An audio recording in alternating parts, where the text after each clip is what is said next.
Bienvenidos una vez más al Cornetín de Gondor. Y hoy nos vamos de viaje. Volvemos al mundo de Teaz, pero nos vamos a un nuevo continente, un nuevo mundo, gracias a la última ampliación, libro o como lo queramos llamar, de Séptimo Mar.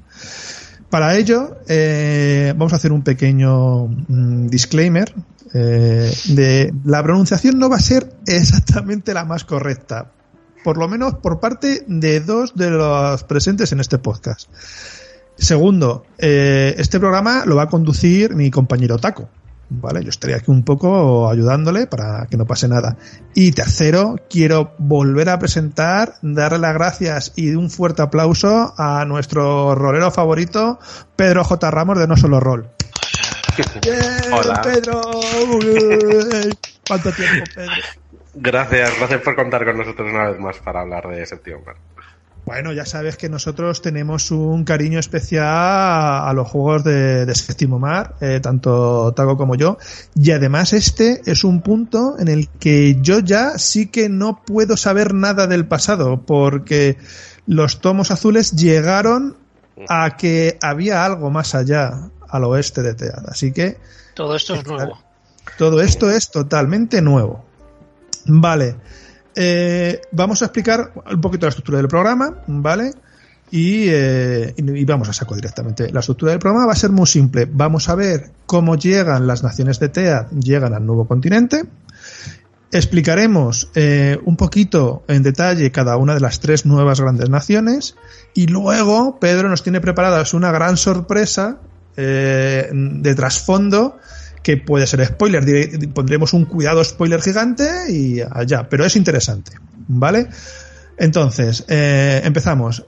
Pedro, ¿qué ha pasado para que unos caballeros piratas locos se internan hacia el oeste y descubran, y en este mundo, ¿vale?, descubran un nuevo continente? Bueno, pues en este caso estamos ante un suplemento muy esperado cuando se anunció la segunda edición de Séptimo Mar, porque era el gran vacío que sobre todo desde Europa y desde América Latina se había demandado más, ¿no? Porque en la primera edición existían piratas, pero decías, pero bueno, si en nuestro mundo venían muy ligados con la conquista del nuevo mundo, los saqueos, etcétera, ¿por qué aquí hay piratas y qué roban exactamente, que dan vueltas en torno a Tea o qué, ¿no? Era un poco raro. Y aquí responden a esa pregunta presentándonos una parte nueva de lo que en nuestro mundo sea el continente americano, que es Aztlán, ¿no?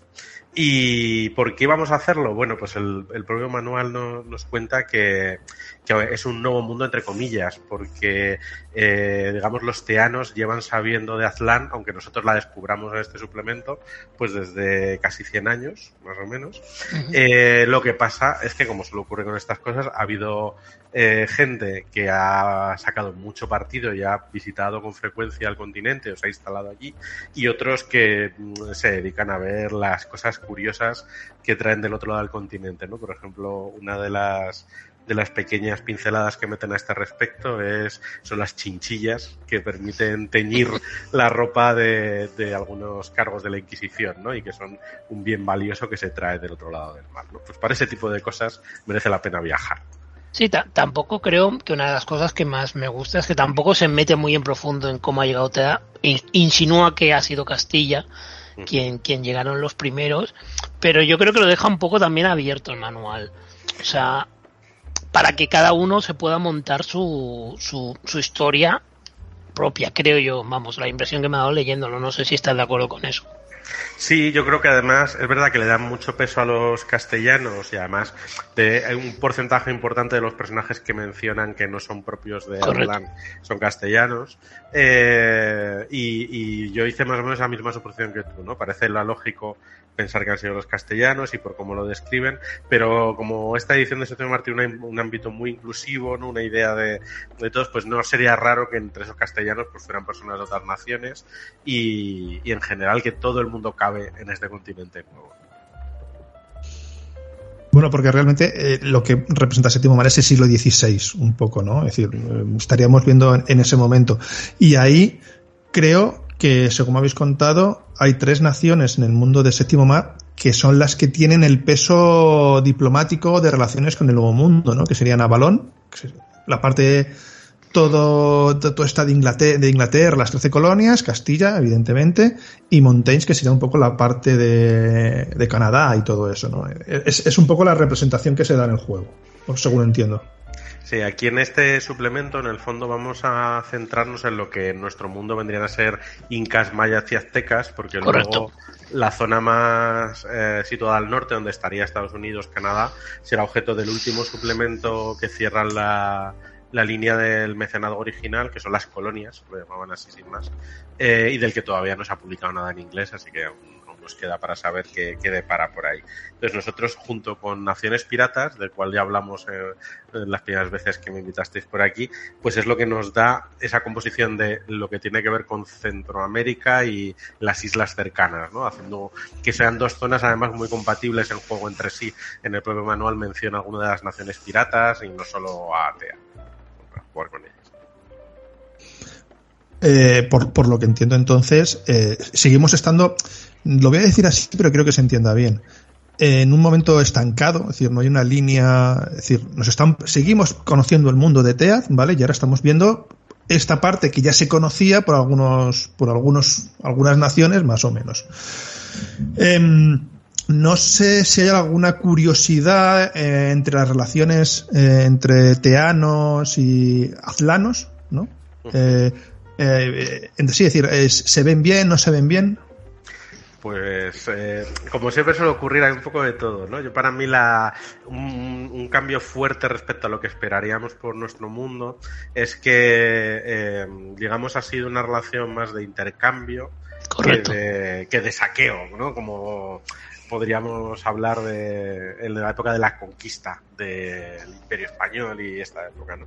Aquí lo que nos plantea más bien es que no son civilizaciones salvajes, entre comillas, entenderme cómo hablo, sino que son civilizaciones que en algunos casos tienen alguna tecnología mucho más avanzada que la teana, que tiene su propio elemento cultural y que lo que están haciendo es participando de un intercambio de varias décadas y que todavía tiene mucho por definirse, ¿no? Entonces, digamos que plantea una situación más igualitaria, si bien, pues por ejemplo, los teanos tengan más avance con las armas de fuego, pero pues los atlanos tienen, por ejemplo, los dioses de su lado, ¿no? Que es una cosa que el juego resalta mucho. Ahí quería entrar yo, porque esa es una de las grandes diferencias que se marca para mí este manual. O sea, que es los dioses, pero no los dioses como elemento al que rezar sino los dioses que viven entre estas naciones. Que cada una además tiene una diferente relación con cada uno de los dioses, que es una de las riquezas que tiene este manual, porque la cantidad de información de ese estilo es mucha y muy rica, y cada uno vive de esa relación de esos dioses que son reales y que están en el mundo. Que es un poco también, perdona que te lo diga, me recordó en ese sentido un poco la interpretación que hizo Ricardo Ibáñez con Aurelio Gin, que también hizo esa interpretación de esos dioses, que es como vivían mucho, para aquellos que conozcan aztecas, incas y mayas. Por ejemplo, los incas, el emperador era el dios del sol, quiero decir, y eso se ha trasladado muy bien. Y quiero que, si puedes, hables un poco sobre eso, cómo se transmite esa relación, que yo creo que para Tea es el encontronazo más fuerte, porque incluso, sobre todo para los castellanos que vienen de, digamos, o muchos teanos que vienen de un dios único, y aquí se encuentran con un politeísmo, yo estoy usando palabras que usamos ahora, pero claro, ahí no se utilizan. ¿Cómo se vive? Porque eso para mí ha sido el gran punto, uno de los grandes puntos. Hay varios, pero ese para mí ha sido un gran punto.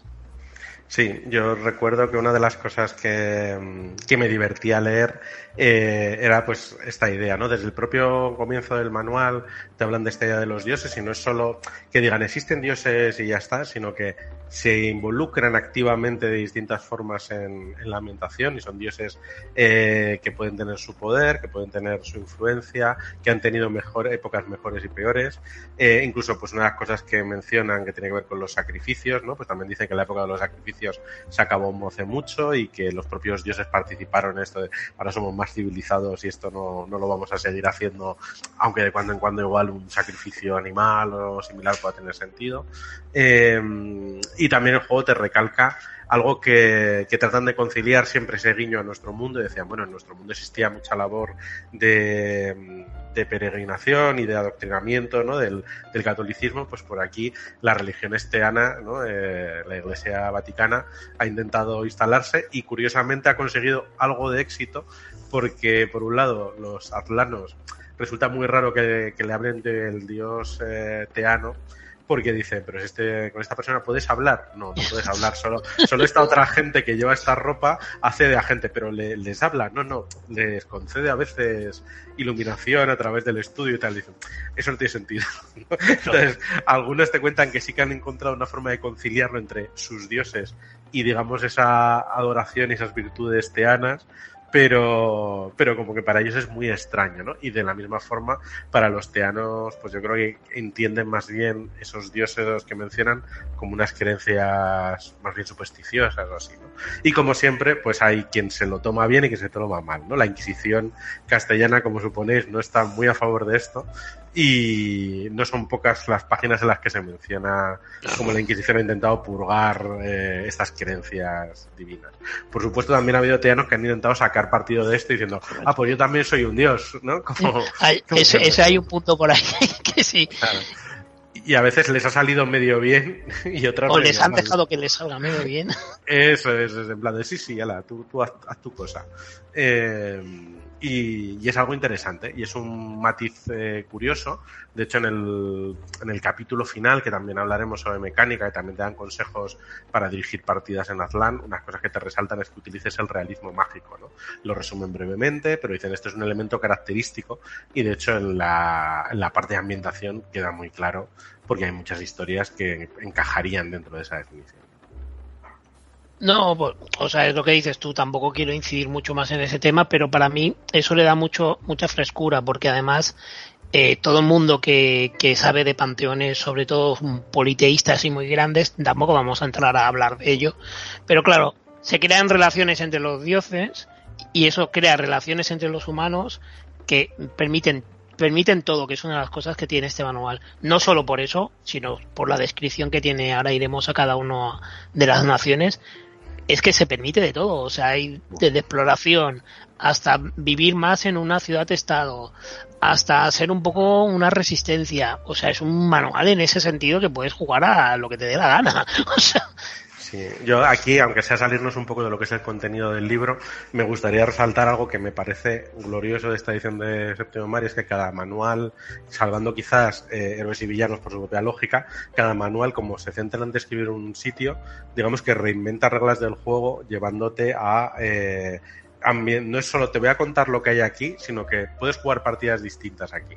En Naciones Piratas te presentaba a esos grandes villanos que a la Compañía de las Indias, pues no me acuerdo si se llamaba así exactamente, pero vamos, que venían a ser estos. En los dos de Naciones describía más en profundidad, pero aquí volvemos a encontrarnos algo tipo Naciones Piratas, de te vamos a contar un mundo nuevo, y esto, pues por menos en otros juegos sería un básico independiente, y aquí es un suplemento repleto de información que viene súper bien. Yo era el que más esperaba del mecenazgo original cuando se anunció, y la verdad es que ahora que lo he podido leer en castellano con calma, no me ha decepcionado en absoluto. A ver, yo quería decir, aunque Pedro me ha quedado todas las palabras en este último speech antes de pedir la vez, estoy muy de acuerdo contigo en lo que acabas de decir. Creo que uno de los grandes éxitos de esta edición de Séptimo Mar es que cada libro no es una repetición del anterior. Es decir, tú tienes el libro básico, tienes todos los elementos para, entendámonos bien, jugar en el siglo XVI. Se me ocurre desde el Capitán a la Triste a cualquier historia en los tercios del norte, o incluso incursiones vikingas con la parte esta problemática con los holandeses que tienen.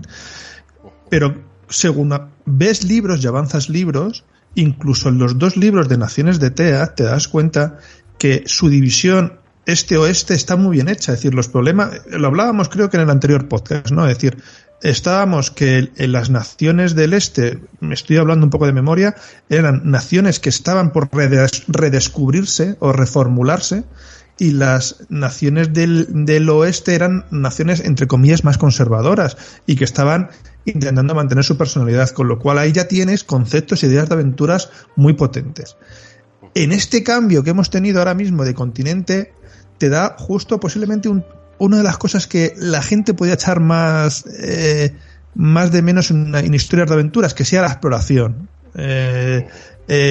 La aventura, asaltar, entendámonos bien, asaltar un templo o un mazmorreo loco de, no sé, se me ocurre Uncharted, cosas así.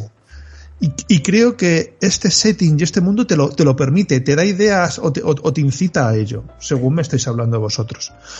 Y luego, todo lo que me has dicho es, evidentemente, cada uno de los libros es una maravilla. Seguimos diciendo la joya desconocida como es Héroes y Villanos, que creo, y cada día me reafirmo más, creo que es un libro que debería de estar en todos los libros de rol. Es decir, un libro en el que simplemente abras una página, señales un personaje y ese sea tu aliado, tu antagonista para tu próxima aventura. Y ya que estás aquí, te puedo decir de Cultos Innombrables como te puedo decir de D&D. Por decir, o en este caso el resurgir del dragón, me explico. Y luego Naciones Piratas, aunque coincido con lo que dijiste en su momento, que comparado con todo lo que tenemos ya de Séptimo Mar es, entre comillas, lo más flojo. No es que sea flojo, para nada. No hay ninguna floja, Es que los otros son una auténtica maravilla. Para la lectura, simplemente para la lectura, para cogerlo. Insisto en lo que he dicho al principio, para que no se me tilde de falso profeta. Yo en este caso no me he podido leer en profundidad el libro, sí me lo he podido leer por encima, y las cosas que veía sí me motivaban. En detalle, como se lo ha preparado Taco, no he podido. Eso es cierto. Sí, además en este caso, como ya sucede en los anteriores, pero aquí el propio John Wick lo resalta al principio, dice, mira, yo de esto reconozco que no sé, la primera edición no me atreví a meterme en este fregado porque sabía que la iba a liar, pero ahora con esta nueva edición pues puedo confiar en otra gente y, por ejemplo, en este caso, quien ha coordinado este suplemento es Mark Díaz Truman, que aparte de traer raíces latinoamericanas, pues no es manco, como se ha hecho Sombras Urbanas, entre otros juegos, y se le nota ese interés, y en el propio libro se nota que han usado lectores de sensibilidad, etcétera, para darle un tratamiento a este nuevo mundo que no sea de el hermano pobre de Tea, sino un continente interesante. Y la verdad es que te deja con ganas de saber más, ¿eh? A mí al menos es una primera nota que según acabas dices, ¿cuándo empezamos a jugar aquí? Bueno, es que es lo que decíamos, que está planteado para precisamente eso. O sea, yo lo veo, incluso me daba una sensación, no sé, a ti, Pedro, de libro de herramientas en el buen sentido.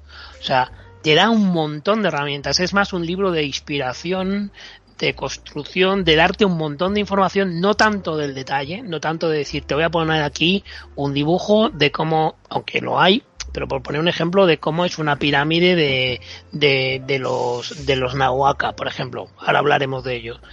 No va tanto a ese detalle, pero sin embargo te monta toda la estructura para que tú vivas en lo que decía Carlos, en la exploración, porque al final o quedarte ahí o irte al otro lado, un poco también un tono de aventura de descubrimiento o de aventura de exploración, a mí me ha agradado, y eso a mí me encanta. O sea, porque a veces no necesitas tanto que te hagan un dibujo exacto de la cosa, sino necesitas la inspiración con la que trabajar. Y para mí, al menos este suplemento es todo inspiración. Sí, coincido contigo, porque además es verdad, entra en pocos detalles específicos, como por otra parte hacen todos los libros publicados hasta ahora. Yo creo que es una buena dirección. Han ido a todo lo contrario de la primera edición. En lugar de entrar en muchísimo detalle, te van dando pinceladas de lo que necesitas. Pues, por ejemplo, algo que a mí me sorprendió, y luego seguro que ahondo más en ello, fue que puedes montar partidas de dramas legales, ¿no? Correcto. Con legal o similares, porque hay una nación en la que ese sistema está bastante desarrollado. Y con la alianza, ¿no? Con la alianza, claro. No hace falta que te cuenten en detalle cómo es un juicio, porque con las 4 pinceladas que te da, tú ya sabes que puedes coger eso y montarte ahí tu drama legal, que, vamos, es la partida primera que haré en el Nuevo Mundo, va a tener que ver con eso sí o sí, porque porque me apetece. Y dices, mira, esto en TEA lo podría hacer, pero no se me había ocurrido hasta que lo leí aquí, ¿no? Y tiene que ver con ese poder de sugerir. Y también como suplemento, manteniéndose en esas 212 páginas, 210 que tienen todos estos libros, en la parte de mecánica consigue meter muchísimas cosas, porque mete más que, por ejemplo, en Naciones Piratas, etcétera, porque toca todos los palos, te da ventajas. Te mete toda creación entera resumida, ¿eh? Sí, efectivamente. O sea, te resume la creación, o sea, a ver, obviamente no puedes coger, perdona Carlos que habías pedido tanda. Sí. Obviamente no puedes coger este libro y crear uno porque, por ejemplo, te dará una ventaja que estará en el libro básico o estará a lo mejor en una de las expansiones. Yo tampoco me sé de memoria dónde están todas las ventajas, pero es que tienes toda la creación. O sea, tú puedes crearte cualquiera de aquí simplemente con este libro y el básico, seguramente. Sí, y quizá incluso con este libro, solo mira lo que te digo. Solo hay una excepción, y es que hay un trasfondo que da una ventaja que se saca del siguiente libro que todavía no está publicado en castellano. Vale. Pero es el único que es que además lo fui buscando porque me llamó la atención, ¿no? Normalmente son libros autocontenidos, solo necesitas el básico ese, y es una ventaja, pues un detalle menor y que la puedes cambiar por otra sin problema. Pero que dije, mira qué cohesión le están dando ya, porque en la ambientación aparecen mencionadas algunas de las naciones piratas con nombres y apellidos, y aquí te han metido este guiño, igual que en las naciones de TA2 hablaban también del imperio de la luna creciente, que ese es ese próximo suplemento, ¿no? Que se vendrá eso. Que yo lo que quería comentar un poco al oír lo que estés diciendo es lo primero sobre la creación de personajes que esté contenido en el libro. Me parece que tiene sentido, porque al fin y al cabo no sé si a vosotros os pasa, es decir, yo conforme voy jugando me gusta hacerme personajes raros y en mi grupo de rol eso lo llevan a matar. De hecho, pongo un ejemplo muy tonto. Yo en nuestra partida de D&D que estamos acabando llevaba un bardo y quería hacerme una escuela que no salía dentro del libro básico y me leí las reglas porque me gustaba y me dijeron que no porque era de otro libro. El problema no es que fuera de otro libro, el problema es que ya necesitas otro libro para jugar. ¿Qué quiero decir con esto? Que hacer un Azlano esté dentro del libro de Nuevo Mundo me parece que está bien, por el mero hecho de tienes todo en un solo momento, en un solo libro, lo tienes contenido, es fácil, últimamente, y es una apreciación personal. Lo que veo un error en los últimos juegos de rol es lo mal que está el índice o buscar palabras clave o tal. Es un follón impresionante. Y uno de los juegos que le pasa mucho esto, Taco, es Leyenda de los Cinco Anillos, con todo lo que me gusta. Buscar cualquier cosa Leyenda de los Cinco Anillos es un máster en biblioteconomía, os lo juro. Sí, un gran acierto de esta edición es que en cada libro la parte de reglas va al final, y yo, por ejemplo, con los de Naciones de TEA, gracias al PDF, lo que hice fue imprimirme esos trocitos del final, los tengo ahí separados, y porque al final las ventajas o la escuela de magia o de esgrima nueva son 4 o 5 páginas en total que no apuntan nada, y lo tienes todo así a mano, se lo das a los jugadores, lo agiliza mucho más que si estuvieran en cada nación metida la ventaja de turno similar. Y sobre el trasfondo, y con esto ya acabo, hay un elemento que me gusta mucho en Séptimo Mar, y creo que lo están tratando bien, mientras que otros juegos que me gustan mucho, como Leyenda de los Cinco Anillos, lo tratan regulinchi. Y es que en Leyenda de los Cinco Anillos el trasfondo es como una leve pátina, ¿vale? En la que te explican el mundo, los clanes, como quisiendo decir, esto es lo que nosotros te proponemos, tú construyes sobre eso. Me parece bien, es decir, me parece una idea muy acertada, pero al día de hoy, y en mi opinión, Leyenda de los Cinco Anillos tiene un peso muy específico como para ignorar ciertas cosas. En ese aspecto, Séptimo Mar está haciendo una cosa parecida, pero lo está haciendo mucho mejor. Si te dice, yo te dejo aquí todos estos elementos, pero te los dejo detallados. Y tú coge lo que te dé la gana. ¿Quieres hacerme una campaña de Boston Legal en la alianza nahuacana? Primera palabra superada. Esa es la fácil, ¿eh? En la alianza nahuacana, pues lo tienes, pero no estás obligado a ello, pero tú ya sabes que existe ese método legal, y eso es muy bueno. Eso me parece un gran acierto en el trasfondo, que desde luego, posiblemente y al día de hoy, Séptimo Mar sea el libro que mejor está dando su trasfondo. Esa es mi opinión. Más que, y me refiero en reediciones de viejos juegos y tal, que tú y yo, Taco, le hemos hablado mucho. Es decir, una de las grandes dolencias que está teniendo D&D al día de hoy es que te propone grandes aventuras, pero nunca te dice que son Reinos Olvidados, o que es Darsan, o que es Ravenloft. No, te dejo la maldición de Strand, pero que está en Ravenloft y ahí te apañas. Esa es mi opinión, ¿eh? Yo creo, y por acabar muy rápido esto, que el Séptimo Mar sabe que su fuerza está en la historia. Entonces, sabe que su fuerza está en la historia en dos partes. Una, en explicarte a ti lo que es la historia, y sobre todo en darte las herramientas para que tú, a partir de ahí, te crees lo que tú quieras. Ese es el éxito. Que eso es lo que está haciendo, además está haciendo muy bien este suplemento. Porque ahora hablaremos de cada nación, pues tienes su historia para que sepas de dónde viene, su estado actual, pero dentro del estado actual ya no hay un estado actual. Y hay 3, 4, 5 subestados actuales, del cual dentro de cada sitio incluso te puedes coger, no, pues quiero ser la Alianza porque estamos hablando de ellos, pero eso, Boston Legal, no, ahora quiero ser la Alianza, pero quiero ser un explorador de los que va de sitio en sitio transmitiendo las noticias. O sea, hay un montón de cosas, que es lo que más me ha sorprendido a mí, perdonad que insista en esto, pero muy pocos libros he visto con tanta información y tantas ideas. Sí, completamente de acuerdo, un poco más cañón.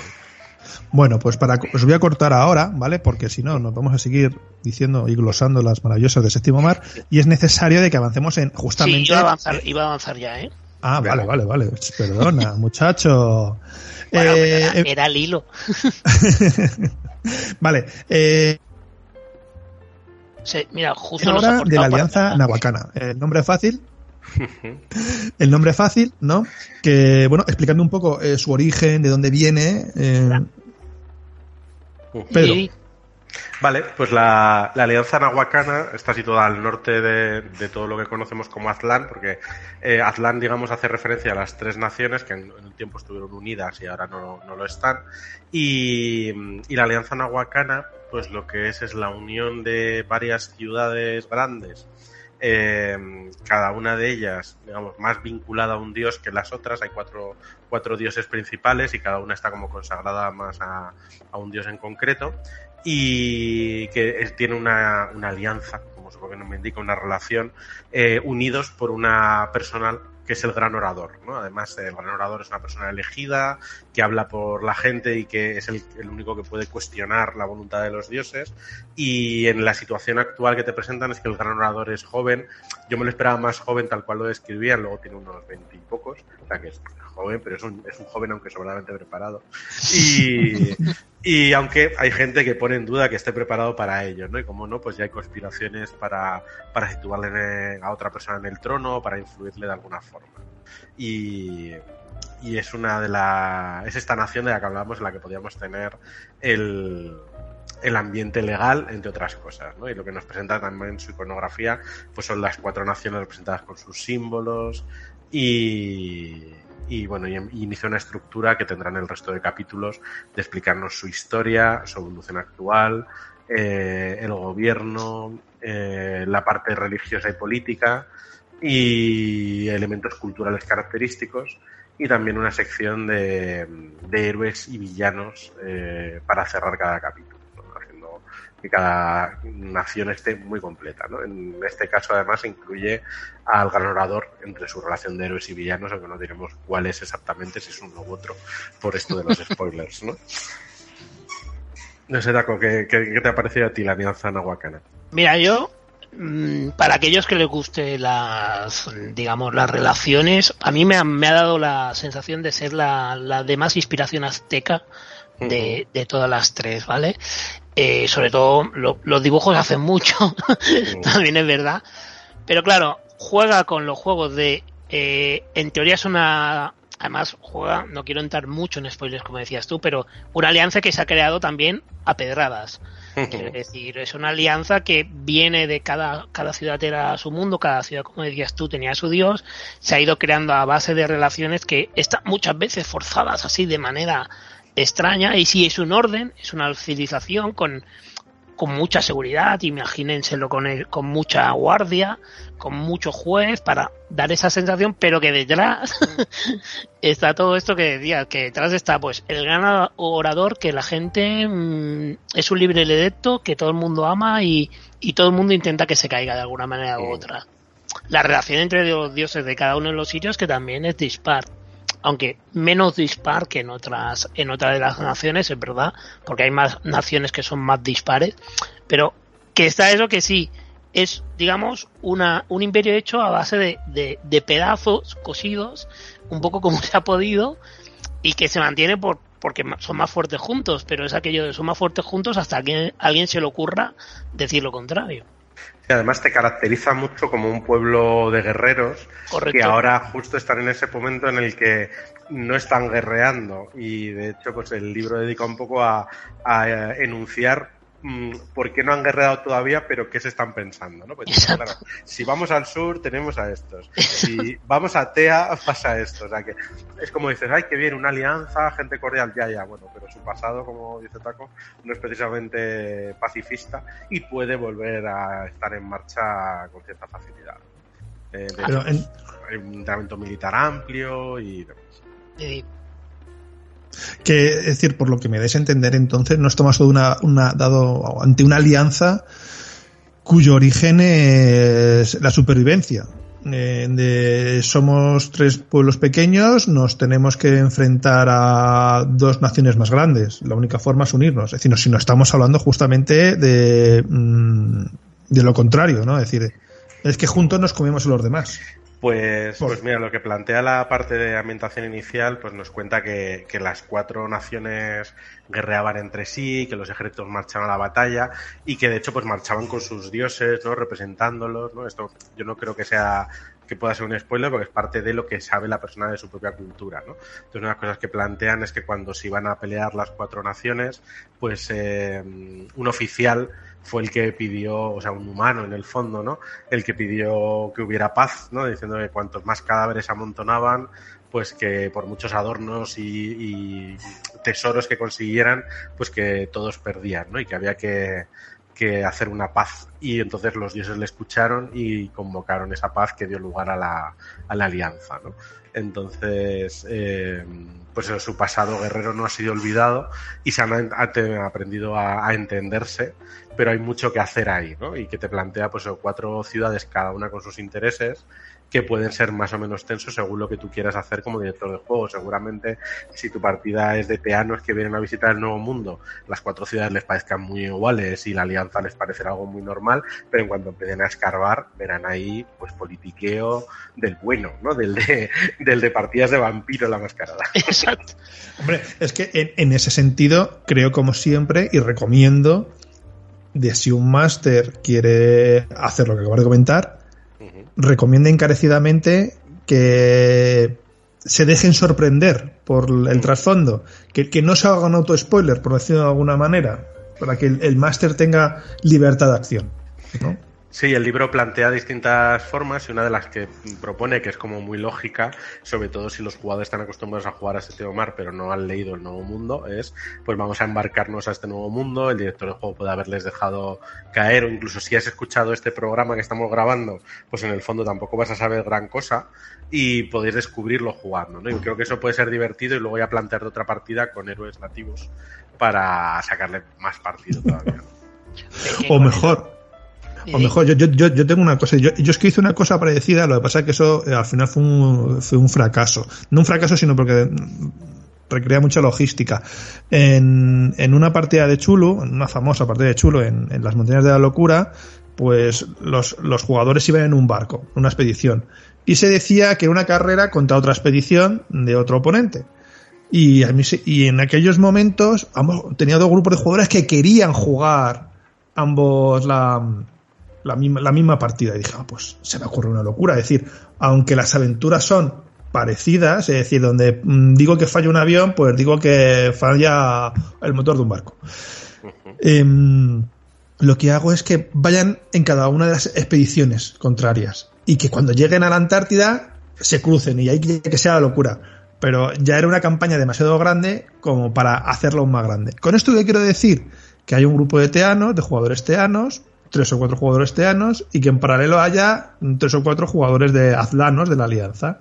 Y que se encuentren con Íñigo de Montoña de Valverde, ¿sabes? O con Sir Arthur McManahan, a ver qué pasa. Pues sí, vamos, podría ser perfectamente y dar lugar a partidas interesantes, sí, vamos. ¿Tienes ahí una idea buena para que los oyentes la cojan he tenido una. Ya hasta el mes que viene no te toca otra. Y nada, por resaltar algunas otras cosas que a mí me parece que son interesantes en la Alianza, pues por ejemplo creo que es la única nación que habla abiertamente de esclavitud, pero la plantean de una esclavitud distinta a la que vemos en naciones piratas, porque aquí pues tú puedes ser esclavo pues para que tu familia reciba un estipendio adecuado para vivir o para saciar una deuda de honor. De ser un esclavo igual es parecido a ser un plebeyo en otra parte, y aunque no haya tampoco una cantidad de esclavos exagerados ni no es una nación esclavista, sí que es algo que forma parte del estatus social y no hay nada indigno en ser un esclavo, ¿no? Y te lo plantea, y que con algunos delitos también pueden llevarte a ser esclavo, bien temporalmente o permanentemente. Y entonces, bueno, me parece que es algo llamativo respecto a las otras dos naciones y que la caracteriza. Y otra diferencia, por añadir otra, y sin entrar mucho en spoilers, es que quizás, y por esto que decíamos que es la nación más militarizada, por decirlo de alguna manera, tienen unas ganas de expandirse y de hacerse un imperio que también se pueden aprovechar. Sí. O sea, porque las otras dos tampoco están tan interesadas como ellos, que quizás sí que tienen eso. Sobre todo por eso, al final, aquellos, por ejemplo, que les gusten los guerreros jaguar y águila, que se vayan que se vayan aquí, por favor. Sí. Además, bueno, hay una sección del capítulo sobre deportes, por supuesto la lucha está presente, se hace mucha decoración con plumas, de hecho hay una ventaja luego en la parte de reglas. Correcto. Para ornamentar tus objetos con plumas, y en general pues nos presenta una nación que a mí además me ha parecido amigable para empezar, como primera toma de contacto quizás, ¿no? Quizás la más cercana a lo occidental o lo que sería lo que estábamos acostumbrados de TEA. Sí. Por eso que decía, porque puedes incluso meterte en corte, por decirlo de alguna manera, rollo Montaigne, quiere decir que puedes hacer cosas más teanas, porque las otras dos quizás son menos teanas que no la alianza nahuacana. Bueno, voy a arriesgarme con la segunda nación. ¿Preparados? Suerte. ¿Vale? ¿Tazcan? Sí, yo me llamaría Zaccan o algo así. A ver, ¿Zaccan? Hay un apartado de nombre que voy a rescatar para sacar de aquí. Zazcan, diría yo incluso, ¿eh? Sí, Zazcan. Sí. Zazcan. Pues mira, he perdido. Bueno, después de este momento de los hermanos Mars, pues tenemos a Zazcan, ¿vale? Sería la segunda nación. Y bueno, ¿en qué características tiene? ¿Qué le hacen diferentes a la alianza? Porque a primera vista, insisto, es decir, a un observador como yo, todo le puede parecer lo mismo. Yo no soy un experto en historia de Latinoamérica, con lo cual, ¿qué es lo que hace diferente a esta nación respecto a la alianza? Pues yo creo que Zazcan es la nación que estás buscando para esta parte de investigación, de arqueología que hablábamos, ¿no? Porque también plantea ciudades-estado, pero en este caso no es ni una alianza, ¿no? Es más bien un montón de ciudades, cada una de su padre y de su madre, al punto que hay un generador de ciudades-estado en la parte final de reglas, porque puede haber ciudades muy pequeñitas o mayores, que están ahí agrupadas y que tienen cierta identidad cultural, pero que podrían no tenerla. O sea, es como una agrupación de gente muy separadita entre sí y que ha construido y que tiene gran parte de su civilización en torno a ruinas Sirme, que eso también le da ese aire de exploración, ¿no? Incluso hay ciudades perdidas porque son difíciles de encontrar, ¿no? Y que solo sus habitantes salen de cuando en cuando. Entonces es un lugar de exploración. Para mí eso es lo distintivo de esta nación.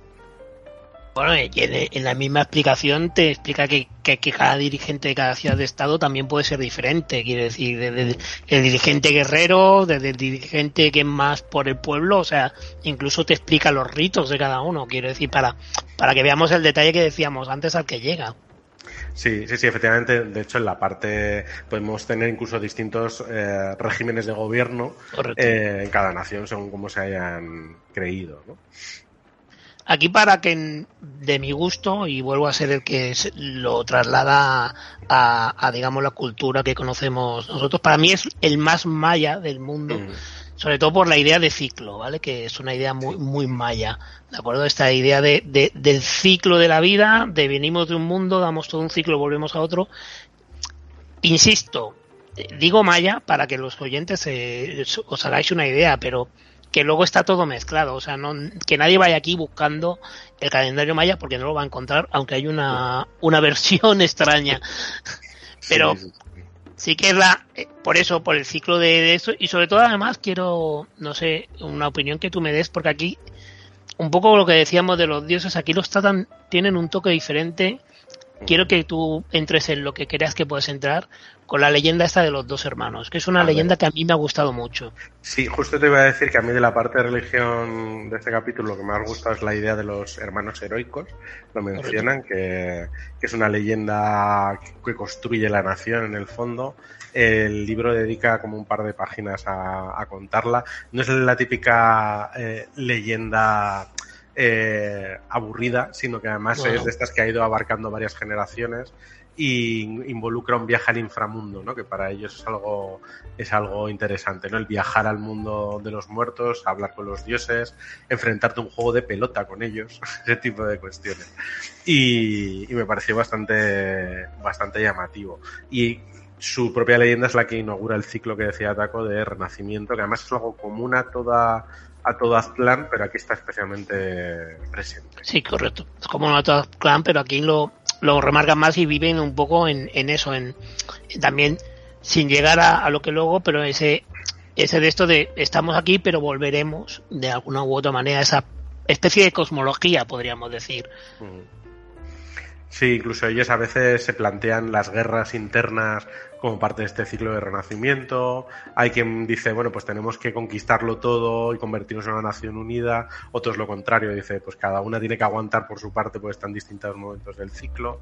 Y le da toda esa diversidad que puede querer un director de juego que diga, ay, no me convence el gobierno de ninguna de estas naciones. Pues hazte tu propia ciudad-estado dentro de Zakán y ya está. Y el juego te lo va a permitir y lo facilita y es excelente.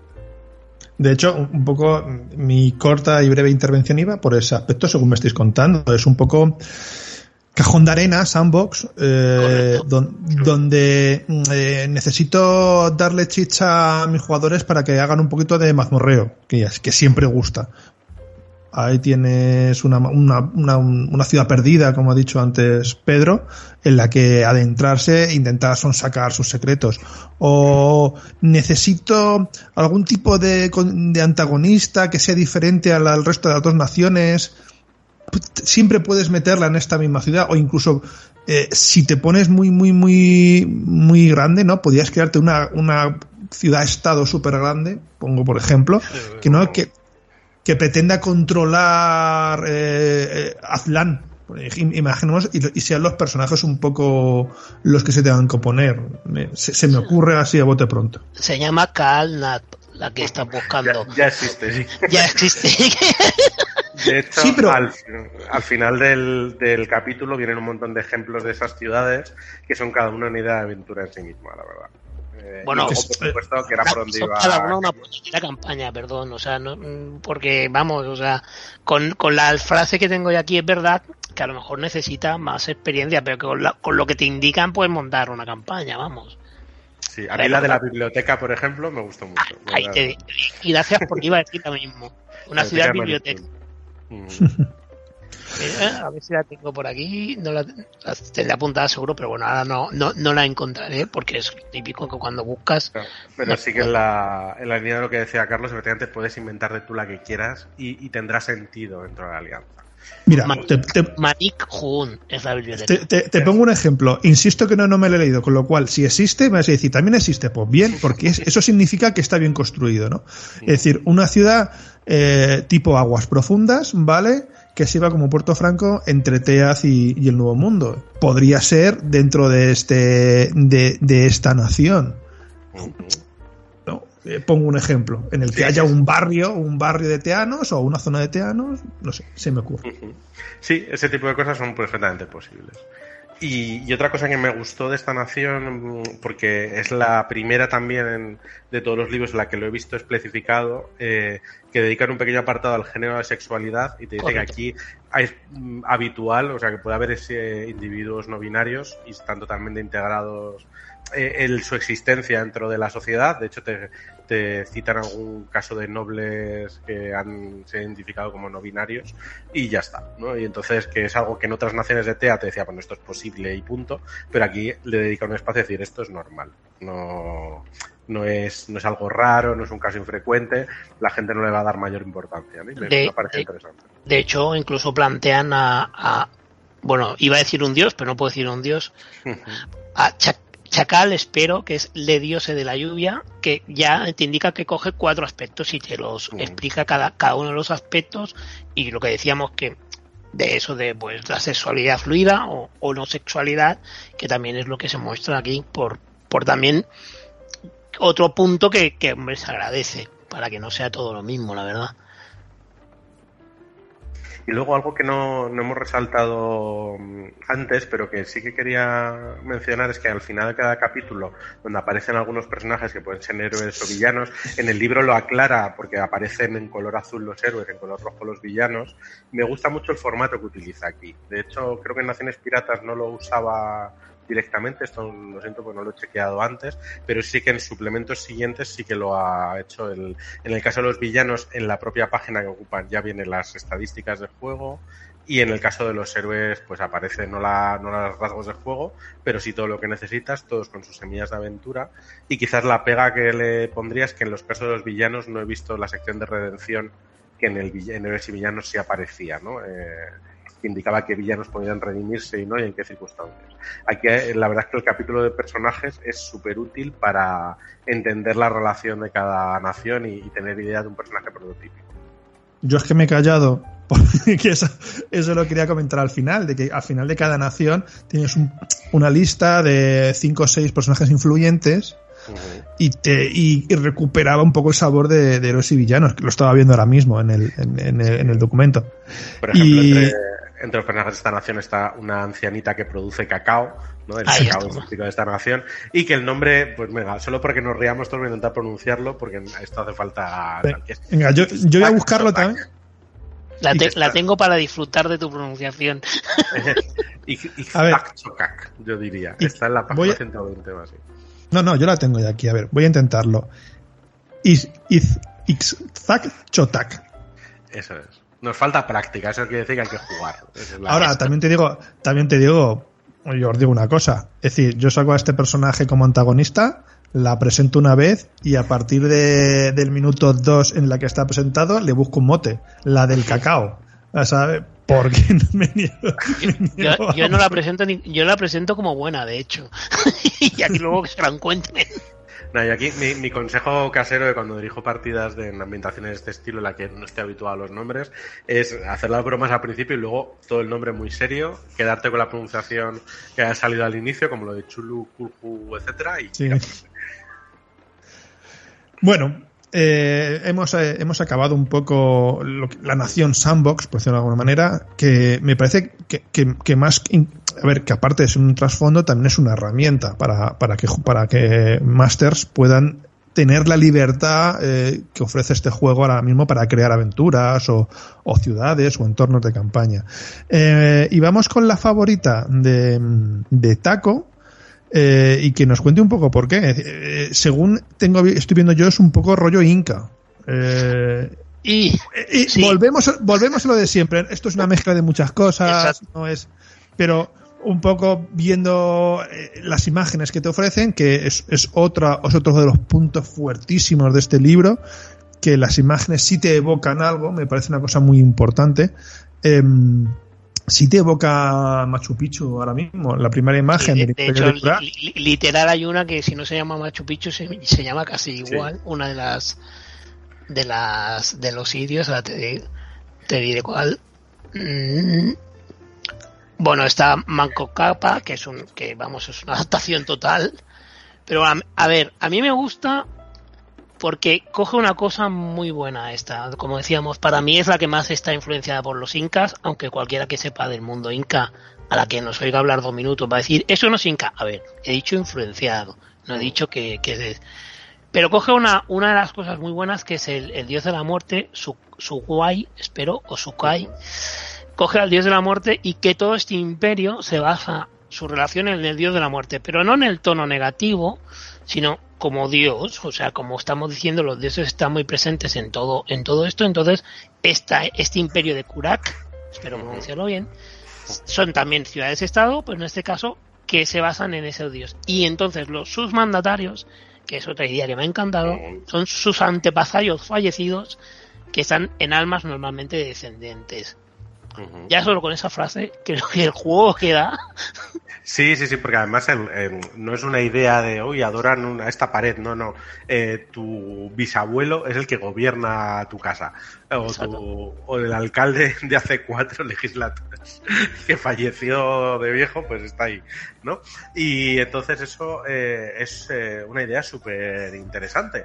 Porque primero genera lo que bien decía Taco de la muerte, pero no necesariamente como algo negativo, sino como es parte de ese viaje, y en este caso, pues quién te va a ayudar a tomar las mejores decisiones que quien ya vivió, ¿no? Y entonces, para los curanos o Kurak, los nativos de Kurak, es habitual pues que las decisiones políticas o decisiones a medio y largo plazo las tomen los muertos, ¿no? Y eso pues resulta poderoso, es una idea chula, y que además yo creo que para los extranjeros, pensando por ejemplo en esos teanos que visiten, debe dar un mal rollo que flipas. Esta francamente es quizás la que yo prefiera para un grupo experimentado en Séptimo Mar. O sea, para que realmente disfrutes del choque de culturas. Porque lo que decíamos, si vamos en una graduación, la alianza es más lo normal. Luego tendríamos, ahora se me ha olvidado el nombre de... se me ha olvidado el nombre anterior. Sakan sería eso, más exploración, pero que más o menos también te lo puedes encontrar. Pero esta sí que es un choque sí o sí. O sea, esto no puedes pasar por aquí sin chocar con una cultura, que para mí también es una de las cosas que hace grande el jugar a rol. Y además incluso es una cultura que aunque es un choque fuerte, a la vez está interesada en TEA, porque aquí el gobierno lo ejerce la emperatriz, que lleva 100 años más o menos en el cargo, como buena no muerta que es, y entonces pues claro, es alguien que desde que empezaron los primeros teanos a llegar al Nuevo Mundo los ha visto por ahí. Entonces ahí es habitual que, digamos, funcionarios públicos, cuando llega un teano, pues quieran decirle, ¿usted dónde es? ¿Y qué particularidades tiene? ¿Cómo es el panorama político de su ciudad? Porque quiere saber Kurak, ¿no? Quiere estar al tanto de lo que se cuece en el mundo, y entonces la emperatriz apoya ese tipo de prácticas, ¿no? Y eso pues es una forma también interesante de generar ese contacto cultural. Exacto, porque es eso, que ella es la primera interesada, o sea, incluso a nivel comercial, porque también es una de las más interesadas a nivel comercial, o sea, que encara su comercio incluso más allá del propio comercio interno, que Aztlán es gigante, pero también que ya se va planteando el comercial con CEA. Uh-huh. De hecho, cogieron las ruinas de una antigua ciudad, si no me equivoco, y la han estado preparando para convertirlo en un sitio de intercambio cultural y demás. O sea, que tiene ese aire de vamos a preservar culturas y a saber de los demás y tal, que eso es un choque porque uno se espera, uy, no muertos, esto va a ser un dungeon y vamos a ir matando. No, esto va de otra cosa, ¿no?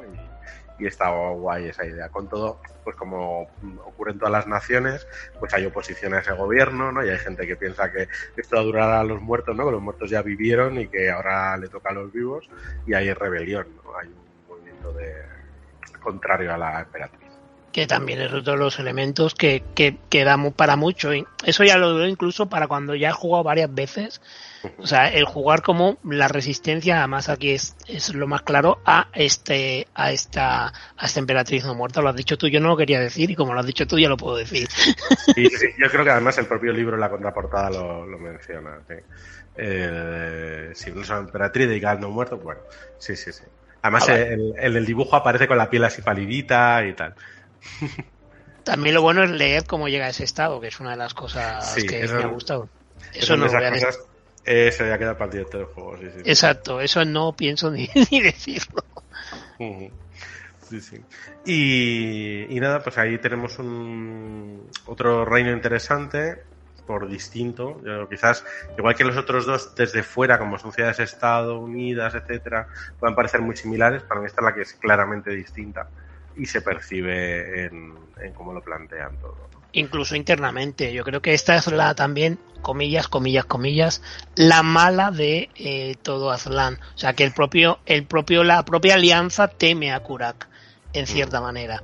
No que sean malos, porque al final, la gracia de todo esto es que Kurak está haciendo lo mismo que todo Aztlán, que es tener a un dios, en este caso el dios de la muerte, y vivir en torno a lo que ha dicho ese dios, sin que eso no deje, que además es muy curioso de que existan otros dioses, pero eso leanlo y verán que está muy bien hilado qué presencia tienen otros dioses en este imperio de Kurak. Pero claro, entonces forma esa extraña situación, que lo que dirías tú, que son cosas que para ellos no son nuevas, porque ellos también están en alguna manera, Zakkan también en alguna manera vive del ciclo de renacimiento, pero estos ya cogen, además con la hechicería de la magia de la muerte, ya lo veremos, ya cogen eso y lo llevan a su cultura.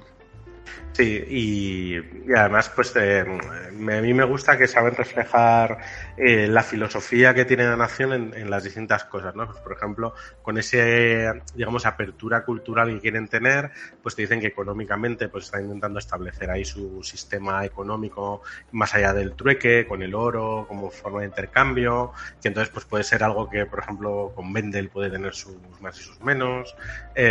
También te cuentan que, por ejemplo, el arte últimamente está muy desatendido porque están muy centrados en hacer evolución cultural, ¿no? De vamos a hacer mejores edificios, vamos a hacer carreteras, vamos a hacer no sé qué.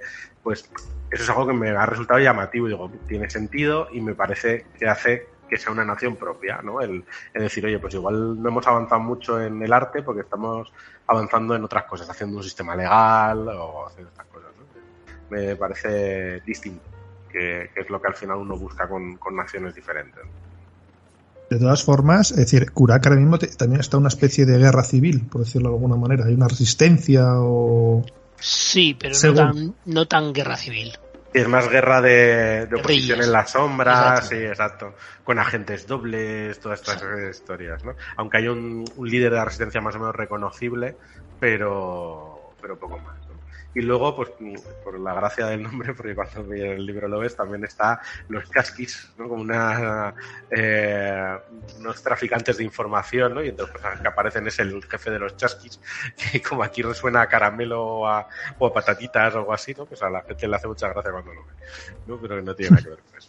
No, el chasqui, bueno, es lo que conozcan los incas, era el que iba, aquí se muta un poco la imagen, era el que iba dando las noticias o de un lado a otro en la cultura inca, pero bueno, es lo que decíamos, aquí se transforma, que es lo bueno, porque además se le da lo que decías tú, una cierta cosa mágica que además que a mí me encanta. Además hay una imagen que ahora no tengo delante, pero que recuerdo de cuando he visto del chasqui, que me encantó cuando lo vi. Sí. Las ilustraciones de este libro son súper chulas, muy evocadoras y son de estas algunas de enseñar a los jugadores de base esto, ¿no? Porque están súper bien. Estamos sacando las naciones. No quiero seguir sin antes hacer una pequeña pregunta / aclaración, a ver si Pedro me lo puede adelantar. Ya hemos hablado y me han quitado la pregunta de los personajes que hay al final de cada nación, pero no sé si se han sido conscientes que más allá del color azul como héroe o rojo como villano, cada uno tiene un escudo. Sí. ¿No? Y he visto que ese escudo se repite, es decir, no es un escudo familiar, es un escudo más como que representa una clase. Entonces, no sé si sabéis qué significan esos escudos, qué información dan. Venga, Taco, que te veo ahí ya se entiende mucho. Es que depende, es la gracia. Sí.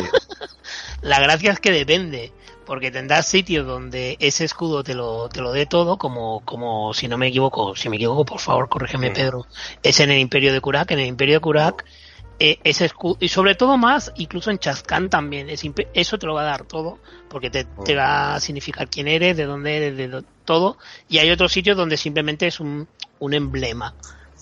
O sea, pero sí que está en eso, también una demostración incluso. Hay un toque incluso que podrías coger de antes hablabas tú de leyenda, de que cada ciudad es de una manera y que cada ciudad su gente se comporta de una manera. Hay un poco de eso también, no específicamente en el manual, pero sí que se intuye bueno, una ciudad, sobre todo eso en Kurak o Azkaban, la alianza quizás está más unida, sí que tiene cada una particularidad y por eso se marca cada una como su de eso que estaba buscando, el nombre en concreto porque lo tengo apuntado y te lo contaré algún día. Y además eso que los iconos a los que te refieres pues efectivamente no son casuales.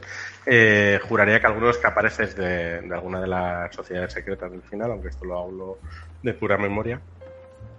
Pero sí, en el fondo tiene que ver con la lealtad de cada personaje, ¿no? Y posibles alianzas que puedas dar entre ellos y demás. Son grifos emblemas, se llaman. Eso es. Grifos emblemas que sobre todo se dan en Chazkan, aunque también se dan también en Kurak. Por eso lo que decíamos que Chazkan, como puedes hacer lo que te da gana, sobre todo vuelvo a insistir en algo que ha dicho Pedro, que lo ha dicho muy de pasada. El capítulo de cómo montar de una ciudad-estado, en las pocas páginas que tiene, vamos, me parece una clase rápida máster de cómo crear un sandbox. Y si queréis podemos hablar ahora de ello. De hecho, ahora sí, no. No, iba a dar paso un poco a mecánicas, un poco las mecánicas que se han incorporado. En el caso de los villanos, además, pues los iconos que aparecen, pues también si tienes héroes y villanos, pues te relacionan si es un villano de tipo bestia o camaleónico, etcétera, ¿no? Eso también te puede ayudar a ubicarlo, aunque no tenga esta parte de redención que decía que estaba en falta, sí que incorporan esos emblemas que metieron en héroes y villanos. Bueno, empezamos un poco también a hablar, es decir, yo creo que hemos repasado las naciones que había, que parecen pocas, pero vienen estando en la media de las que vienen en todos los libros, al fin y al cabo, es decir, no nos llevamos a engaño. Sí, normalmente vienen entre 4 y 5, en esta viene una menos, pero es verdad porque yo creo que en más hubiera sido peor porque no tendrían el sitio que necesitan para explicarte muchas cosas. Y eso permite que la parte de reglas sea un poquito más amplia porque tienen muchas cosas que contar, no porque tenga muchas reglas del juego, sino que, por ejemplo, lo que hablábamos de las ciudades o una mecánica nueva de reglas que luego hablamos, que yo creo que merece mucho la pena en este y en otras partidas de Séptimo Mar incorporar. Pues no vamos a esperar mucho más, vamos directamente a ello. Venga. Pues el capítulo de mecánica, que es el capítulo 5, pues el primero es introductorio, pues comienza hablando de cómo crear un héroe. Ahí, como decía Taco, recupera parte del material del contenido original para que lo tengas todo a mano. Y en cuanto al punto de vista de creación, funciona exactamente igual. Tienes tus trasfondos básicos comunes a todas las naciones de Aztlan y luego tiene algunos trasfondos específicos de cada nación, ¿no? Pues, por ejemplo, pues de Kurak tienes la mano dura de Subway, del dios de la muerte. En la alianza nahuacana pues está el Teplantato, que es el que defiende a los acusados de las leyes, ¿no? Porque era algo de que hemos hablado. O en Chazkan tienes pues alguien que está maldito por el jaguar y que tiene que dominar esto, ¿no? La parte de ventajas es bastante amplia porque introduce muchas ventajas nuevas. Como siempre, hay algunas que son más baratas si eres de una nación en concreto. Y algo que he observado es que algunas de ellas son como evoluciones de otras ventajas, ¿no? Por ejemplo, la que he mencionado antes de adornar con plumas, tú tienes la ventaja del manual básico objeto distintivo, que es que tienes un objeto muy característico y te da distintas ventajas, pues por ejemplo, en riesgos de combate lanzar más dados, pues puedes adornarlo con una pluma, entonces digamos que esto se acumula a tu otra ventaja y te da más ventajas todavía, ¿no? Y hay otra ventaja que me parece que se va a incorporar a muchísimas partidas de Séptimo Mar, que es la de dos sangres, que es que tienes herencia mixta, ¿no? Tu madre y tu padre son de dos naciones distintas y esto permite, por ejemplo, que puedas coger hechicería de cualquiera de las dos naciones. Esto pues es lo que hace de, oye, pues mi padre yo soy un mestizo y resulta que soy alguien de Kurak que tiene hechicería sorte. Bueno, pues tendrás que contar una explicación curiosa de eso, pero ahora es posible, ¿no? Y es algo que en otras mesas de juego he visto que demandaban. Y hay muchísimas más ventajas, ¿no? Muy variadas en ese sentido. Yo sobre esta ventaja me gusta mucho porque amplía, como dices tú, el trasfondo de un personaje y lo que te puedes hacer, te lo amplía enormemente. Y aquí estamos hablando de una persona del Nuevo Mundo con una persona de Teaz.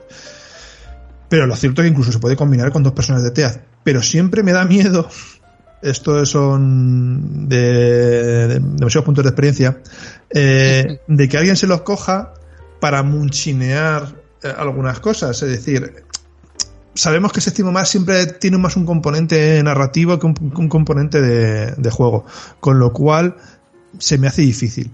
Pero no sé vosotros qué opináis con este con este tema de esta habilidad. Espérate que te explique las hechicerías, entonces ya querrás munchinear todo. Sí.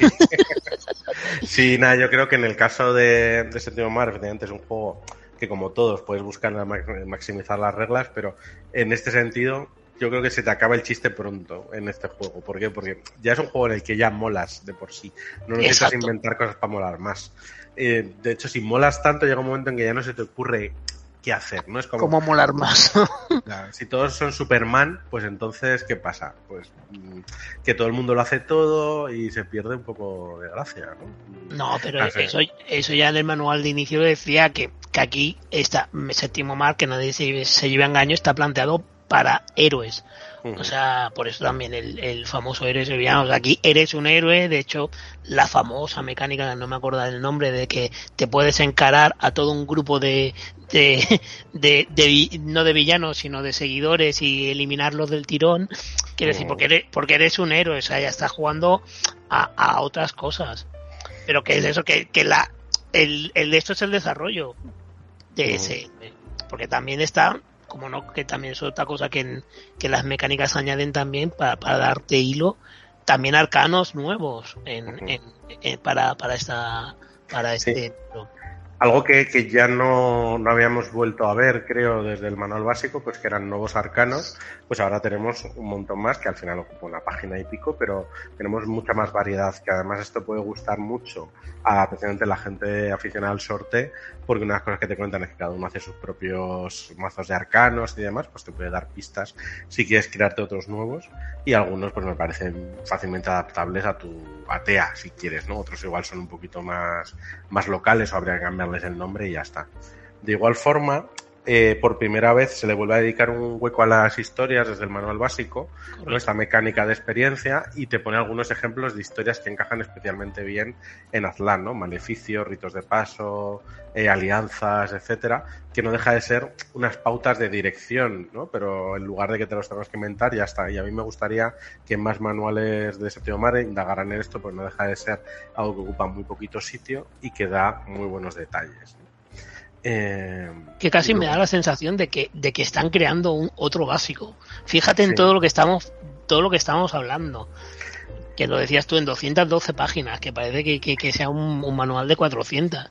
Sí, yo en ese sentido esta edición me ha parecido muy honesta en ese aspecto, porque de hecho podrían haber hecho manuales básicos de que fuera por continentes y haberse quedado tan a gusto, y no lo han hecho y siguen manteniendo ese core. La excepción es el este con Kitai, que ya sabemos que va aparte completamente, y habrá que ver cuando va a dar una lectura sosegada a ver qué aporta, ¿no? Que yo creo que a todos los fans de Leyenda de los 5 Anillos y similares les mola, pero a la vez rompe un poco esas reglas del juego y sigue marcando la diferencia entre Occidente y Oriente, que a mí me parece porque ya ha perdido. Hubiera preferido más suplementos en esta línea. Pero bueno. Luego nos metemos ya en hechicerías, que en este caso tenemos menos que en otras, tenemos solo 2, pero que dan de lo suyo. ¿Te animas tú a contarlas? A ver, para resumirla sin hacer muchísimo spoiler, porque tampoco es el caso, para que se sitúen la alianza nacuana, digamos, no son muy dados a la hechicería, entonces no les pega, pero más allá tenemos 2 grandes, una magia de la sangre, que ríanse ustedes, se llama Kayak Khan, espero, que es un poco la serpiente de la visión, que me ha encantado este concepto, es otro concepto que me ha encantado, que, digamos, tienes, por un lado, un elemento que te puede ayudar, ¿vale? Como por ejemplo, decíamos antes, un escudo, un elemento que te puede ayudar y que tiene una propiedad, no vamos a entrar en todo, por ejemplo, yo me he apuntado aquí una cerbatana de Oxaliatiu, espero, que te permite evitar una herida dramática, un elemento que para aquellos que han narrado es importante, pero es mínimamente menor, y sobre todo lo que se llama un Pixan, que es un elemento que te puede ayudar mayor, que ya podría incluso ya ser una convocación, porque incluso aquí me ha apuntado una que me ha encantado, una invocación a criaturas murciélago, los Camazot, espero. O sea, es una hechicería muy versátil, sobre todo por eso, porque te permite un poco ser un hombre un poco MacGyver, permíteme la broma de eso, de ir con elementos que te van ayudando a ti o a tu grupo, ser un poco support, pero también como buen support enfocarte mucho a hacer daño, enfocarte eso, a ayudar. Y me ha gustado mucho el eso, además que cada vez que añades un mundo de hechicería puedas tener Backsans, que son estos elementos menores, y un Pixan, estos elementos mayores añadidos, te dan un juego muy divertido. Sí, a mí además me ha gustado porque no es solo un collar que te da no sé qué, sino que pues todos tienen la cerbatana de no sé quién, el cuchillo de tal, el diente de cual. O sea, que le da con su historia. Con su historia, sí. Le da mucha ambientación. Y luego estaría la magia de la muerte, que también me ha gustado porque tendríamos un elemento principal que se ha querido llamar manifestación, ¿vale? Que esta manifestación, como buena magia de la muerte, es positiva, pero también es negativa. O sea, es un poco la gracia. Y dentro de esta manifestación puedes ir añadiendo giros, que esos giros te mejoran esa manifestación. O sea, lo que decíamos antes, juegas con cosas que te pueden ser buenas mayormente, pero también te pueden ser malas. Y también es otro punto, además muy unido a lo que decíamos antes de los dioses, que justamente lo que da, por ejemplo, eso pues además son muy concretas, te puedes usar para bastantes cosas, de eso, lo que decíamos, enfrentarse a una banda de matones, como decíamos antes, pero esa manifestación luego la puedes completar, puedes ir añadiendo giros. Es un poco lo que hablábamos antes de buscarse la mejor combinación, pues aquí para los que les guste van a disfrutar. Sí. Son eso, aunque solo sean 2, le dan mucho jueguecito y le da espacio a otras cosas, porque por ejemplo luego vienen las escuelas de esgrima y aquí hay muchísimas escuelas, muchas más de las que me esperaba. Las hay que luchan con un bastón, o que van con lanza, o con un arma corta solo en una mano, o con un arma pesada en otra. Hay mucha variedad de escuelas de esgrima que por lo demás siguen las mismas reglas. Que a mí me hace gracia ese capítulo, perdona, porque empieza diciendo, hay pocas escuelas. Digo, bueno, habrá un par. No, de un par nada. Claro. Sí. Y luego algo que también me sorprendió era que vuelven a dedicarle espacio a los barcos, ¿no? Porque unas cosas que te establecen las reglas de barcos de séptimo mar es que según donde se construyen tienen algunas particularidades. Pues aquí retoman eso y te cuentan cómo son los barcos de cada nación y te dan algunos trasfondos para barcos para que los puedas reflejar mecánicamente, ¿no? Y incluso te anima a que no tengas miedo de darle chicha al barco. Sí, Efectivamente, esto, por ejemplo, en Naciones Piratas también había estado bien darle más bola, pues al verlo aquí es donde digo, pues mira, está bien que lo retomen aquí, porque es útil no solo en este, sino también en otras partes del mundo. Y luego ya vamos a Sociedades Secretas, que plantean 3 distintas, los Guardianes de Aztlán. Aquí, como las Naciones Secretas tienen sus cositas, pues los voy a pasar un poco por encima, ¿no? De hecho, voy a remontarme un momento a cómo las describe en la creación de personajes, que creo que las cuenta en 2 líneas y así no entramos en spoilers sin querer, ¿no? Todas me han parecido interesantes. Los Guardianes de Aztlán, pues lo que protegen es todo el continente, o esta parte, ¿no? Estas 3 naciones de amenazas externas.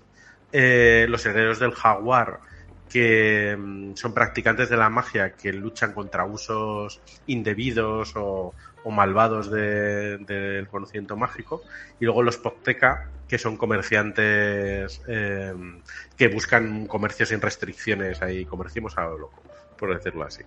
Y bueno, pues plantean como siempre los elementos de favores de cada sociedad secreta, sus ventajas y demás. Y yo creo que después ya nos metemos en el generador de ciudades de estado.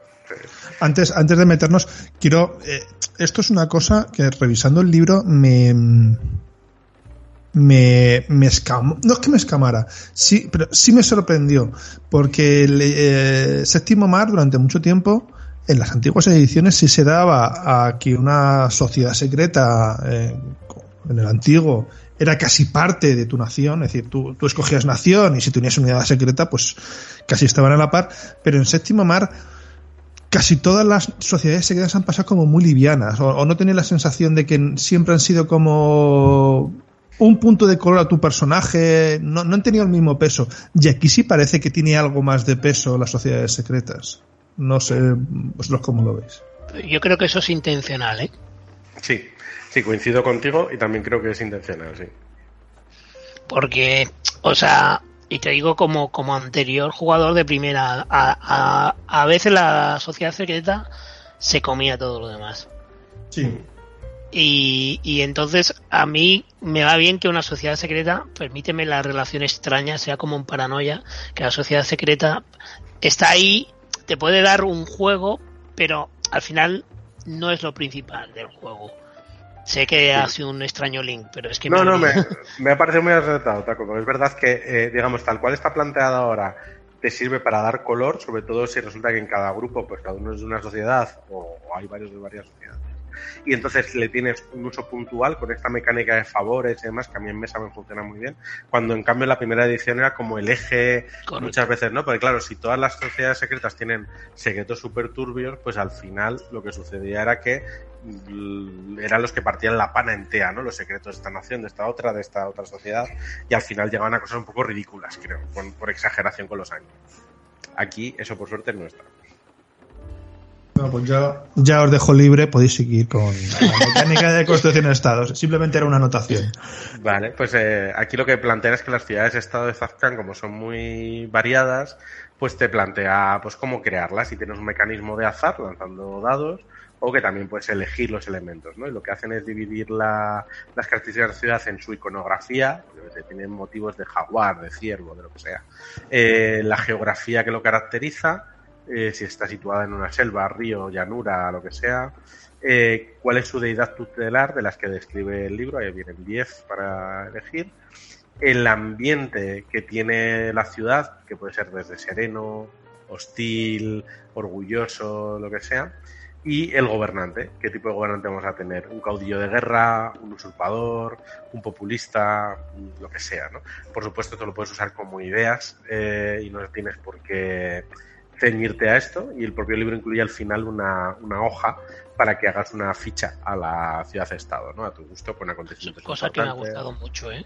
Sí, porque además ya te da pie a, si quieres hacer una aventura de vamos a conocer ciudades por Zacán, pues cada sesión vas a una, vas dándole la ficha a cada una, y puede crearte al final pues un mundo muy rico, ¿no? Entre esa nación.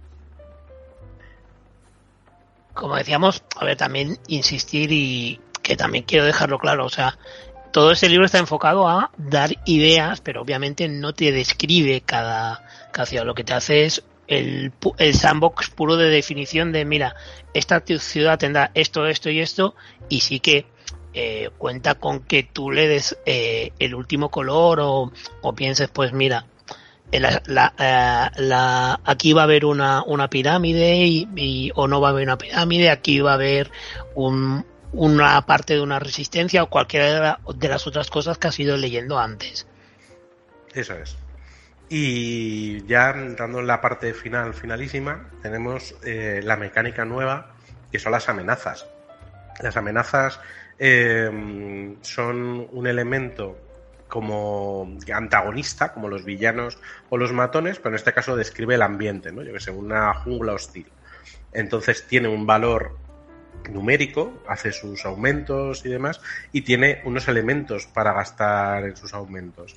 Por ejemplo, para que el hábitat reaccione contra ti, para intensificar un peligro existente, pues la lluvia se vuelve más fuerte o cosas así, y una serie de elementos opcionales que puedes incluir para generarlo, ¿no? Pues por ejemplo, que sea imprevisible, que pueda ser mortal y haga más daño la amenaza que exista.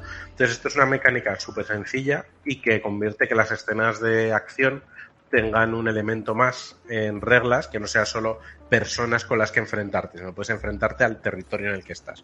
Que aquí tiene mucho sentido, sobre todo por esta parte de exploración, pero que puede ser muy útil en otros contextos. Yo hace poco estuve dirigiendo una partida que tenía una parte de exploración de ruinas y esta mecánica me hubiera venido de perlas, que la voy a incorporar ya mismito a mis partidas.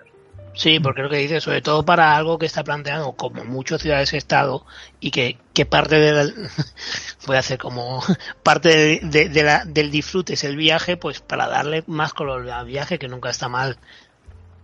Eso es. Bueno, es decir, vamos, yo sobre amenazas, si es un tema que he visto, por ejemplo, en otros juegos, es decir, que me gusta sacarlo de otros juegos. Si es una herramienta que me ha gustado, por ejemplo, para intentar llevarlo a juegos de dungeoneo, que siempre, sabéis que siempre hay un momento, hay una partida muy típica que es vas del punto A al punto B. Y es una partida, nosotros en nuestro grupo la llamamos de viaje. Si no haces una partida de viaje, da la sensación de que teletransportas. Es decir, haces así, haces como Piccolo y vas de aguas profundas a viento helado. Y mi experiencia con mi grupo es que no suele gustar el teletransporte, con lo cual tienes que hacerte una partida entre medias en las que pase algo en ese viaje. Y esta idea de exploración y amenazas me parece que puede ser dar un punto, ¿vale?, para otros juegos. Con esto quiero decir que yo lo hago, ¿vale? Es decir, yo saco ideas o mecánicas de otros juegos para incorporarlos a otras aventuras. Y en concreto esta, a mí sí me motiva a intentar incorporarla, ya te digo, a un mazmorreo, a un resurgir del dragón, a un Pathfinder, etcétera, etcétera.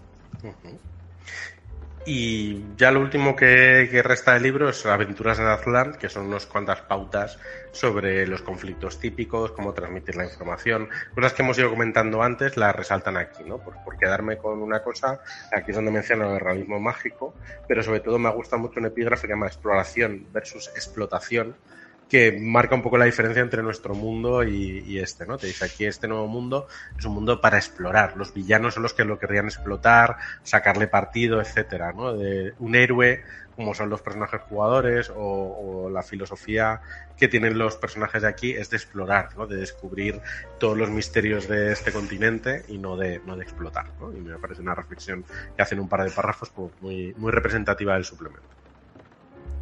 Sí, sobre todo para separar lo que decíamos al inicio, que también han querido decir, sí, aquí hubo una colonización, pero no es la que vosotros conocéis de la vida real. O sea, es un descubrimiento, no es una colonización. Y es un compartir, no es un quitar el oro, permitirme la expresión. Eso es. Incluso que van dos direcciones, porque los que lo lean ya verán que los atlanos tampoco se van a quedar quietos. Sí. Ya para ir acabando, el libro tiene numerosos personajes, ya hemos comentado, importantes en este nuevo mundo, y os quería preguntar un poco por el que más os ha gustado. Como sé que esta pregunta os pilla un poco de sorpresa, voy a empezar yo, si os parece bien, y me ha gustado, posiblemente la que más me ha gustado ha sido una Montaigne. aunque procese odio a odio. Sé quién dices. Me gusta sobre todo Cornelie, mira, no voy a ser capaz de pronunciar otros bien, Cornelie Blanchett. Y me gusta mucho ese rollo de cortesana superviviente, a todo. Y un poco saber de más de todo lo que pasa en ambos mundos y tener la necesidad de callar de ambos para sobrevivir. No sé, incluso su objetivo último, como conoceréis viendo la historia. Me parece un personaje interesante para sacarla y me gusta mucho por la sensación de tener a Milady de Winter en el juego, aunque está alejadísimo de Montaigne, pero sí es un personaje que me motiva a jugar alrededor de ella.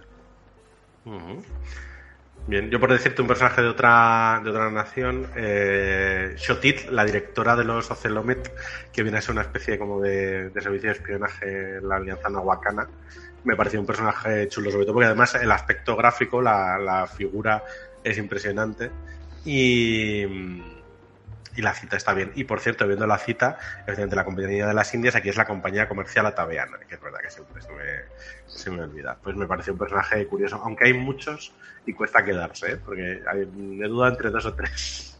Yo creo que vais a adivinar quién es. A ver, para mí es la emperatriz de Kurak. O sea, sí, sin duda alguna. Y me permito leer que tampoco es mucho de stripe con lo que hemos dicho, es mi gente no necesita confianza ni mimos, necesita estructura. Pueden resistirse contra su dios, pero no pueden negar la prosperidad que les he traído. Ojo con 2 líneas, ¿eh? Sí. Las citas están muy bien traídas en este libro. Que por cierto, que antes has mencionado colonizar, Carlos, y claro, aquí no hay un Colón, el equivalente a Colón es Cristóbal Gallegos, así que sería galleguizar, supongo. También va a dar para bastante el nombre. Bueno, precisamente por lo que decíamos, que se quieren separar de esa idea, o sea, se quieren separar. Yo, Taco, es que creo que no va por ahí el tema, yo lo siento mucho, yo creo que va por ignorancia, es decir, no podemos utilizar Cristóbal Colón porque sería muy evidente. Pues tenemos una familia que es una familia clásica de Castilla, que es la Gallegos, pues Cristóbal Gallegos, y nos quedamos tan anchos. Y no saben que colonizar viene de Colón. Claro, un anglosajón o un germano, pues va a decir, pues claro, tiene sentido, ¿no? Pero se coloniza. Un estudioso de la lengua española, que no soy yo uno de ellos, va a decir, no, pues entonces lo que ahora van a hacer va a ser galleguizar. Qué bueno. Es un problema que vamos a tener nosotros y ya está, ¿no? Están los españoles. Pero nos bueno, iremos con ello. También es bonito pensarlo de esta manera. Es decir, aunque yo en este aspecto no hago historicismo con la conquista de América, fue un momento dado, unas circunstancias muy concretas que darían para todo un podcast, y yo no soy historiador, con lo cual no quiero... Si quieres hacerlo, vete y léete Nahuojin. No lo voy a hacer, es decir, de verdad no lo voy a hacer, porque en el mundo en el que vivimos actualmente intentar explicar las cosas, yo me he dado cuenta que la gente corta los 5 minutos de escuchar una cosa que le chirría, con lo cual no lo voy a hacer. Pero el término el nuevo término que sería galleguizar, creo que concuerda muy bien con el espíritu que quiere dar el juego, de no estamos ante la conquista de América, ¿no? Estamos ante el descubrimiento de América, entonces estamos galleguizando América. Sí, vamos, de hecho, claro, como no plantean esta idea de conquista, pues el término ni aparece. Correcto. Ni se le espera, claro, porque no tiene este sentido, porque estamos hablando de descubrir. Así que, pero bueno, que es la típica cosa que según vas leyendo dices Cristóbal Gallegos, entonces ahora es galleguita. Exactamente. Como anécdota. Bueno, pues le hemos dado un buen repaso al libro. No sé, me toca hacerte la pregunta insidiosa de siempre. ¿Y ahora qué? Ya estamos en el nuevo mundo. Y lo siguiente que estamos esperando como agua de mayo es... Pues el imperio creciente, o el imperio de una creciente, ahí la mano de la traductora será la que le dé otro nombre, pero ya sabéis que según se acaba uno se está trabajando en el siguiente y este es el que toca. ¿Sí, ya estaba en inglés ese? Sí, ya está en inglés, también es un suplemento de unas 200 páginas y pues nos trae a las tierras pues de Arabia, bueno, pues tiene 5 naciones, Persis la llama, Anatoliai, que es como Anatolia y demás, y el octavo mar, que porque si hubiera pocos, que es un desierto de arena, ¿no? Con sus tribus y tal, que el aspecto gráfico supera el de este, al menos yo cuando lo he ojeado, ahora sabiendo que iba a venir a ver, voy a repasarme el inglés a ver qué pinta tiene, pues me gusta todavía más. Y tengo curiosidad por ver si lo hace interesante. Yo esperaba más las colonias, pero viendo ahora, ojeando tengo ganas. Incorporar unas mecánicas nuevas de las que hablaremos cuando salga en castellano, como duelos de poesía o mecánicas de combate de masas, ¿no? Aparte de, por supuesto, nuevas hechicerías. En esta ocasión, si me consigo actualizar, creo que sí que podré meter un poquito más baza, porque en la antigua edición sí es cierto que después del primer almanaque, lo que vino de los libros azules, que yo he comentado varias veces, fue el Imperio de la Media Luna, que justamente es esta parte que va a venir ahora. Y bueno, por lo menos en castellano creo que fue el último en salir. Con lo cual, bueno, creo que podré dar más opinión de lo que era el antiguo Séptimo Mar en ese aspecto. No sé si queréis decir algo más. No, que ha sido un placer. Bueno, Taco. No, yo es que soy fan absoluto de este. Quizás soy para mí, y lo voy a decir así, para mí es el mejor suplemento de Séptimo Mar.